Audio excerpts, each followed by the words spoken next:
मैं हूं एडवोकेट वाघमारे और आप हैं राय बहादुर दीवानचंद। बैठिए। और ये है इनके बेटे राज का बेल ऑर्डर।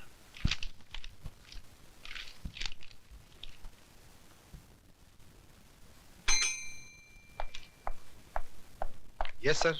324 वाले को ले आओ। Okay sir. चलो, साहब ने तुमको बुलाया।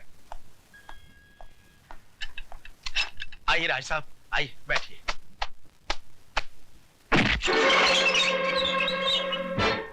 जब तक बाप खड़ा हो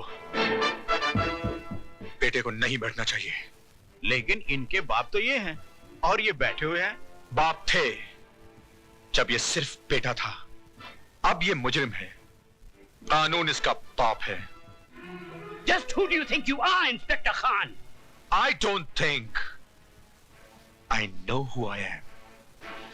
मैं भारत सरकार का सिपाही हूं, जिसे हक दिया गया है कि जो कानून की लकीर पर पांव रखे उसके पांव काट कर फेंक दो।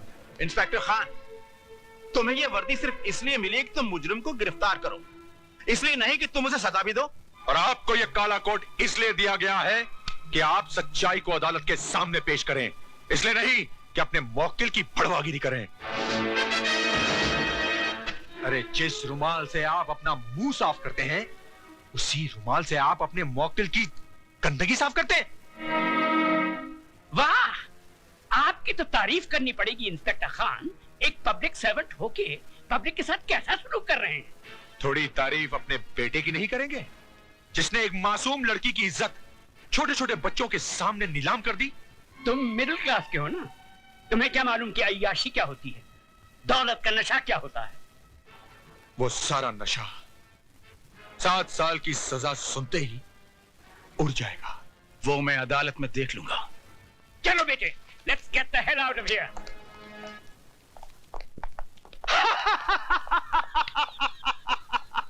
राय बहादुर उस चीज का इस्तेमाल कभी नहीं करता है जिस पे एक भी दाग लग गया हो तो उठा के फेंक दो अपने बेटे को। इस पे भी तो दाग लग गया है, फेंक दो। फेंक दो राय बहादुर, उठा के फेंक दो अपने बेटे को। उठाकर फेंक दो राय बहादुर, फेंक दो अपने बेटे को।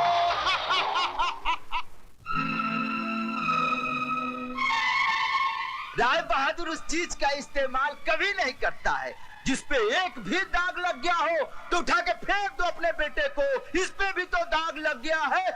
अरे जिस रुमाल से आप अपना मुंह साफ करते हैं, उसी रुमाल से आप अपने मौकिल की गंदगी साफ करते हैं।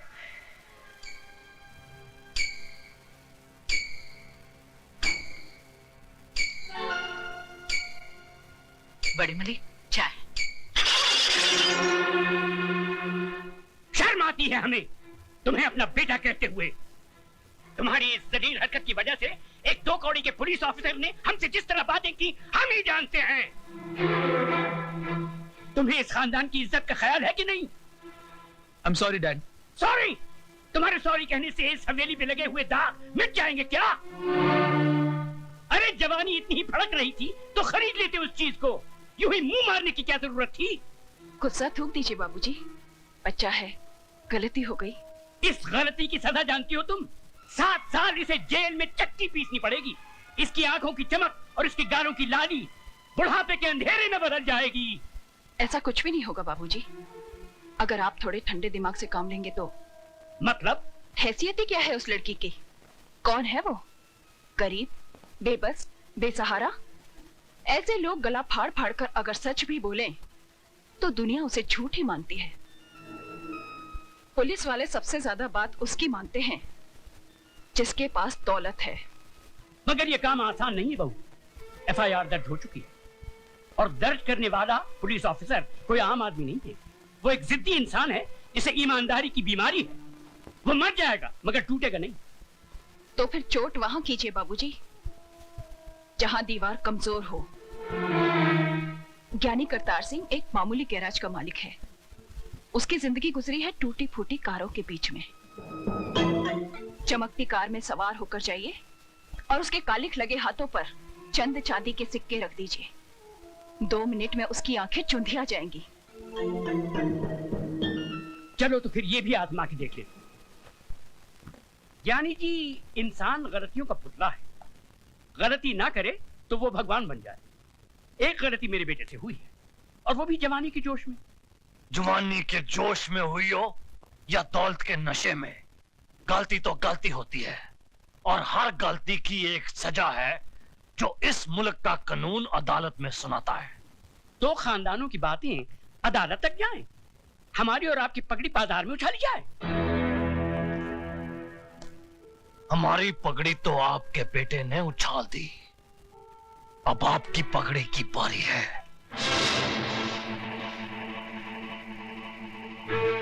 बरसों से मैं आपको जानता हूं, इस दुनिया में आपका कोई भी नहीं, इसीलिए आप औरों को अपना लेते हैं। ये लड़की भी आपकी नहीं, अनाथ है। धर्म, जात, खानदान किसी का भी तो कोई पता नहीं। मैं चाहता हूं कि अदालत और कानून के दांवपेच में न उलझकर हम कोई सीधा सा रास्ता अपना ले तो। जो रास्ता सोच के आए हो राय बहादुर, वो भी बोल दो।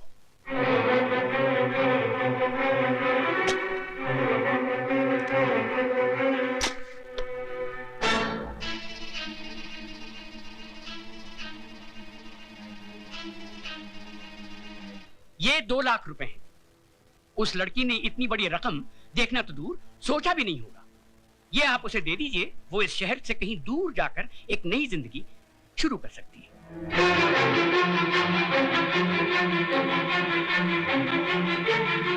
राय बहादुर, सुझाव तुम्हारा बहुत अच्छा है। जरा 1 मिनट यहीं ठहरना, जाना नहीं। 1 मिनट। हाँ,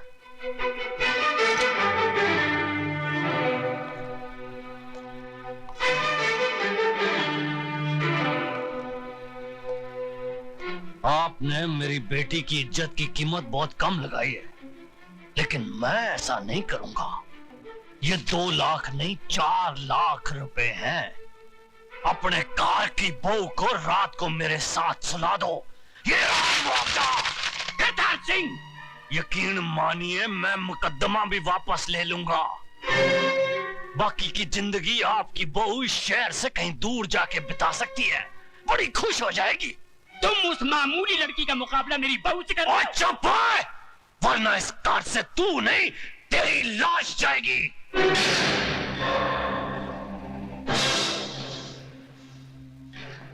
वो दौलत का जिन्ना जोर लगाना लगा ले। जेल की चक्की ना पिसवा दी ना तेरे बेटे को, तो मेरा नाम सरदार करतार सिंह नहीं। फट्टे चक देगा तुहाडे सबदे।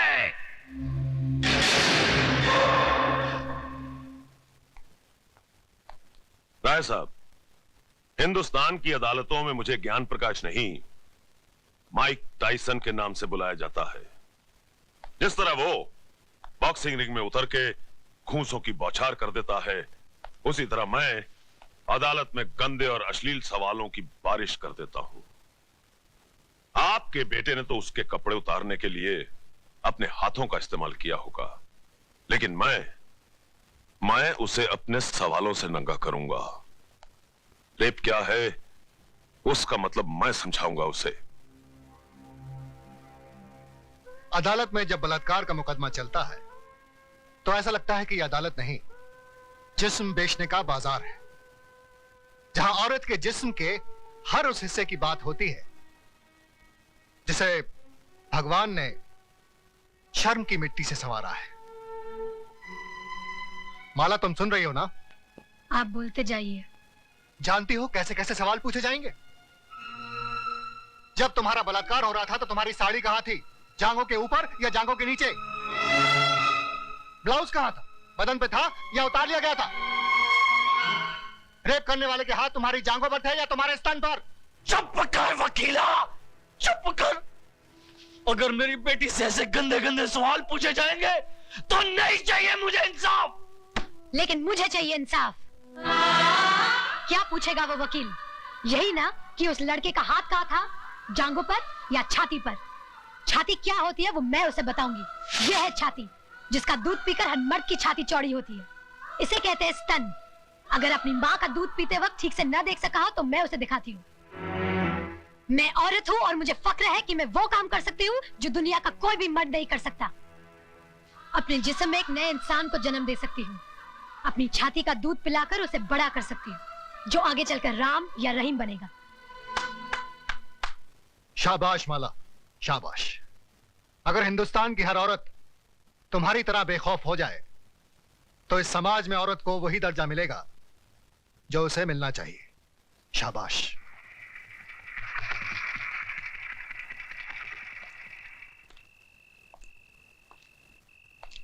प्रताप। अरे डैडी, आप अंदर आइए ना। नहीं, यही ठीक है। हमारे दामाद होकर भी तुम हमारे खिलाफ मुकदमा लड़ रहे हो। मैं आपके खिलाफ नहीं, जुर्म के खिलाफ लड़ रहा हूं। तुम जानते हो हमारा वकील कौन है? जानता हूं, मिस्टर ज्ञान प्रकाश, जो आज तक कोई भी मुकदमा नहीं हारा, लेकिन इस बार वो हारेगा। क्या सुधा को मालूम है कि तुम हमारे खिलाफ? डैडी, मुझे सिर्फ मालूम ही नहीं है, बल्कि मैंने खुद इनसे कहा था कि माला का मुकदमा ये लड़े। सुधा, तुमने? डैडी, राज के जुर्म को छुपाइए मत, वरना एक दिन। मैं तुम्हारा भाषण सुनने नहीं आया हूं यहाँ। तो फिर आप जा सकते हैं।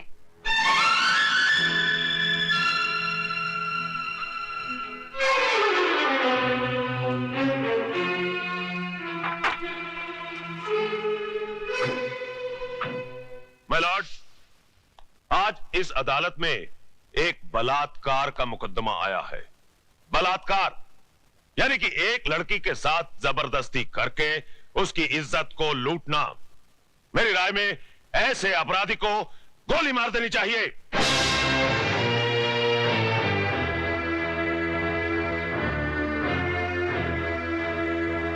अगर एक लड़की अपनी मर्जी से एक लड़के के साथ हम बिस्तर होती है और उसके बाद अपने कपड़े खुद ही फाड़ती है, अपने बाल बिखेरती है और अपने ही नाखूनों से अपने बदन पे निशान लगाकर चिल्लाती है, बचाओ बचाओ मेरा बलात्कार हो गया, तो क्या अदालत मान लेगी? I object your honour. मेरे फाजिल दोस्त मिस्टर ज्ञान प्रकाश एफआईआर में दर्ज रिपोर्ट को झूठा कह रहे हैं। झूठी रिपोर्ट को झूठा कहना गलत नहीं है वकील साहब। रिपोर्ट लिखी किस पुलिस ऑफिसर ने थी माय लॉर्ड?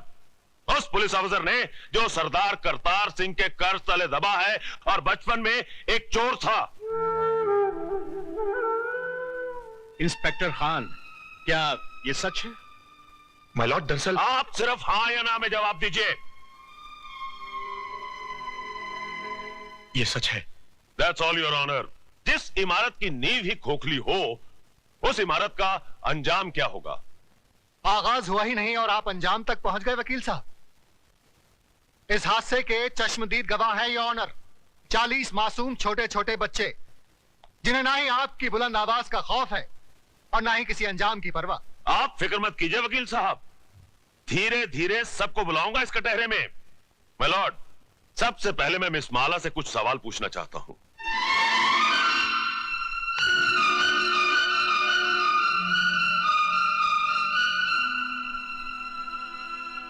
मिस माला, आपका यह कहना है कि मेरे मुवक्किल मिस्टर राज ने आपके साथ बलात्कार किया, लेकिन मेरा यह कहना है कि आप अपनी मर्जी से उनके साथ हम बिस्तर हुई और उसके बाद उन्हें बदनाम करने के लिए आपने उन पे इल्जाम लगाया कि उन्होंने जबरदस्ती आपकी इज्जत ऐसा लूटी। धंधा आपके खानदान की लड़कियां करती होंगी, मैं नहीं करती। You bloody! खबरदार, जो एक भी लफ्ज गलत बोला तो आपको शर्म नहीं आती अपनी बेटी जैसी लड़की से ऐसी बात कहते हुए?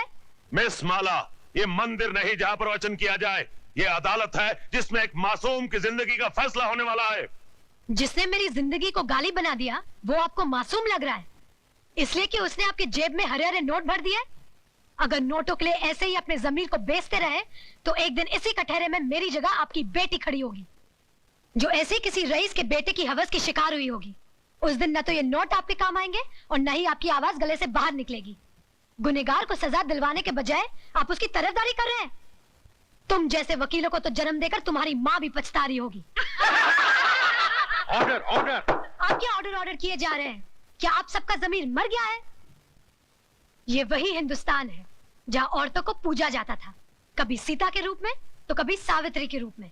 और आज उसी देश में अगर औरत को एक बार नंगा किया गया तो इसकी इज्जत को ढाका नहीं गया, बल्कि बार बार नंगा किया गया, कभी प्रेस वालों ने तो कभी टीवी वालों ने, और अब ये वकील साफ कर रहे हैं और आप चश्मा साफ कर करके देख रहे हैं। अरे समाज के ठेकेदारों, क्या भूल गए तुम लोग? द्रौपदी को भी एक बार नंगा किया गया था, कौरवों का पूरा खानदान मिट गया था, आज उनके खानदान का एक भी वारिस नहीं बचा। वकील साहब यही पूछना चाहते थे ना कि बलात्कार के वक्त वो मेरे ऊपर था या नीचे, उसके हाथ कहाँ थे, मेरे स्तन पर या मेरी जांघों पर? बंद कर दीजिए तमाशा, अपनी घर की बहू बेटियों को बेइज्जत करने का ये ड्रामा बंद कर दीजिए। कहीं ऐसा ना हो कि आज की औरत शर्म की दहलीज पार कर जाए। इस अदालत में कल जो मुकदमा आएगा वो ये नहीं होगा कि एक लड़के ने एक लड़की का बलात्कार किया, बल्कि ये होगा कि एक लड़की ने एक लड़के का बलात्कार किया। सिर झुकाए ये खड़ा होगा, ये मैं नहीं। Order order, the court is adjourned. ये लड़की है या किसी देवी का अवतार? अरे पिछले 30 साल में मैंने बड़े से बड़े धुरंधर वकीलों को अदालत की धूल चटवा दी, लेकिन इसने मुझ जैसे पहाड़ को अपने पैरों तले रौंद के रख दिया। मगर आप तो अपने आप को माइक टाइसन कहते थे। माइक टाइसन को भी कोई मर्द नहीं पछाड़ पाया था। अरे उसे भी पछाड़ा तो एक मामूली सी लड़की ने। मगर अब हम क्या करें ये तो बताइए। इससे पहले कि कल सुबह जज अपनी कुर्सी पर बैठे, माला को इस दुनिया से उठवा दीजिए।